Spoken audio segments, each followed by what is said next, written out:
All right, whiskey lovers, get ready to dive deep because today we're talking all about single malt and blended whiskeys, and you've given us some fascinating stuff to unpack.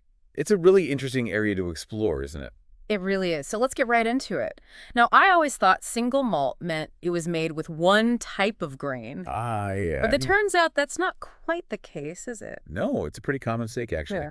Single malt actually refers to the whiskey being from just one distillery, Okay. one single origin, if you will. So every bottle of, let's say, Glenfiddich hmm is made using whiskey only from their distillery. That's it. Each single malt distillery is kind of its own little whiskey world. Right. And here's the thing. To be a single malt, it has to be made from 100% malted barley. Huh. No exceptions, no mixing in other grains. Wow, now that's dedication. It's like the whiskey version of farm to table. They control the whole process from start to finish. Exactly. And this whole thing about purity Yeah. even extends to the equipment they use, those beautiful copper pot stills. They're not just for looks. Hmm.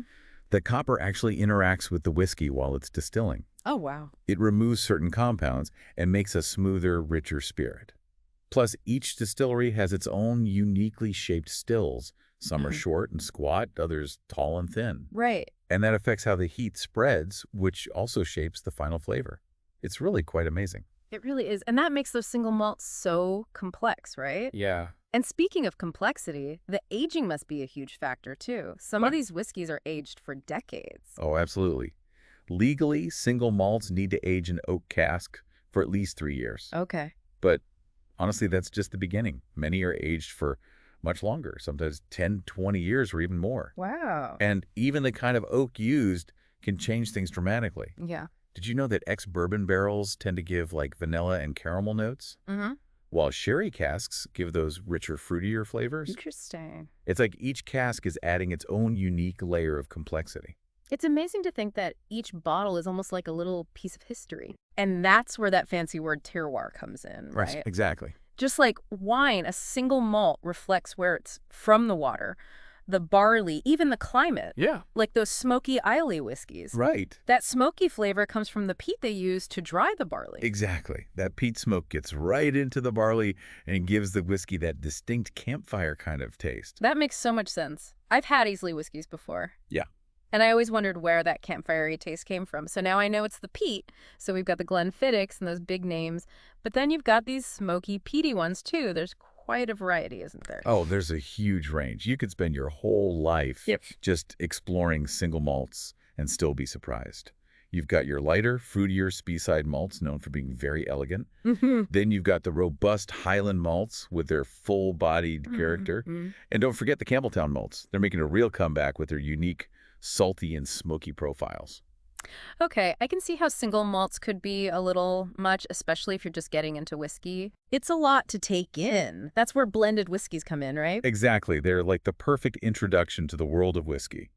So blended whiskey means you're mixing whiskeys from different distilleries, right? That's the idea. Is it really that simple? You're on the right track. Think of Mhm. single malts like solo artists, each with their own unique sound. Okay. Blended whiskeys are like putting together a whole band, bringing those individual talents together to make something even better. And just like different bands have their own style, there are actually different types of blends. Really? I just thought blended whiskey was well-blended whiskey. It's easy to think that. Let's break it down a bit. Okay. First, you've got your blended malt whiskeys. Just like the name suggests, it's a blend made entirely of different single malts, each from a different distillery. So it's still all about that malted barley flavor, just with a bit of a twist. Right. What's the other type? The one you'll probably see the most is blended Scotch whiskey. And this one has to be made in Scotland. Now, this is where it gets even more interesting. Blended Scotch can use both malt whiskey and grain whiskey. Hold on, grain whiskey. Is that different from the malted barley we've been talking about? They're picking up on all the details. See, most single malts and the malts used in blends are made with those copper pot stills we talked about. Right. But grain whiskey that's usually made using column stills, they're much more efficient and make a lighter, smoother spirit. So blended Scotch is like a real mix of everything, different distilleries, different styles of whiskey all in one. Exactly. And the people who make this happen, the master blenders, they have an incredible sense of taste and a deep understanding of how all these different whiskeys work together. Wow. They're like artists taking all these different components and blending them together to create something truly special. It's like composing a symphony of flavors. They have to think about how each whiskey tastes on its own and how it'll work with the others. Precisely. A good master blender might work with dozens, even hundreds of different whiskeys from different distilleries, each aged in different types of casks, to get that perfect flavor for the brand. And the key is consistency. Okay. Think about Johnny Walker, for example. Yeah. Whether you're in London or Los Angeles, a bottle of Johnny Walker Black Label should always taste like Johnny Walker Black Label. That's incredible when you think about it. It makes you appreciate those big names even more. Johnny Walker Chivas, Regal, Famous Grouse. Those are all blends, aren't they? You got it. They're the superstars of the blended whiskey world, known and loved for their consistent flavor, which is seriously impressive when you consider how complex the blending process is. It's a true art form. Wow, we've learned so much. From copper pot stills to master blenders, it's clear that a lot goes into making whiskey, whether it's single malt or blended. Definitely a true testament to the passion and craftsmanship. For sure. So before we finish up, let's make sure we've tied it all together for you. You wanted to know the difference between single malt and blended whiskey, so let's compare them side by side. Good idea. Okay, so first up, production. Single malt is all about that one distillery using 100% malted barley and those traditional copper pot stills.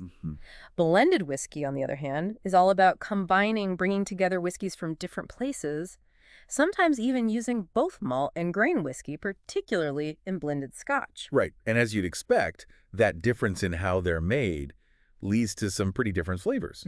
Single malts are known for being complex and having real depth, reflecting where they come from. Yeah. They can be smoky, peaty, fruity, spicy. The possibilities are almost endless. Which is fantastic. Yeah. But I can imagine those strong flavors aren't for everyone, so that's where blends come in with their smoother, more approachable taste, right? Exactly. Blends tend to appeal to a wider range of people, and they're so versatile too. Yeah. You can sip them straight up, pour them over ice, or even mix them in cocktails, and they still hold their own. And never underestimate the skill that goes into creating that balanced, consistent flavor. It's like the master blender is a painter with this huge palette of flavors, trying to create a masterpiece with each bottle. And speaking of masterpieces, we can't forget about the price difference. I've always found that single malts tend to be more expensive. Yeah, and there are a few reasons for that. Okay. Firstly, using only one distillery and 100% malted barley costs more to produce. Then there's the aging. Remember, single malts often spend years, sometimes decades, maturing in those oak casks. And time is money, as they say. It makes sense. Plus, those complex flavors and the fact that some single malts are from limited production runs also makes them feel more exclusive. Yeah. So blends are a more affordable way to get into the world of whiskey. For sure. Grain whiskey generally doesn't cost as much to make, and master blenders have more freedom when choosing whiskeys for their blends, which helps keep the price down. But remember, affordable definitely doesn't mean worse. Some of the most famous and popular whiskeys are blends. That's what's so great about whiskey, right? Whether you're a total whiskey expert or just starting out, there's something out there for you. It's all about finding what you like. Absolutely. And sometimes the journey of discovering new whiskeys is just as enjoyable as the whiskey itself. So keep exploring, trying new things. Don't be afraid to experiment. You might stumble upon your new favorite drink. Cheers to that. This has been a really fascinating deep dive. I hope you're feeling confident about navigating the world of whiskey now, from the smokiest single malt to the easiest drinking blend. Until next time, happy sipping.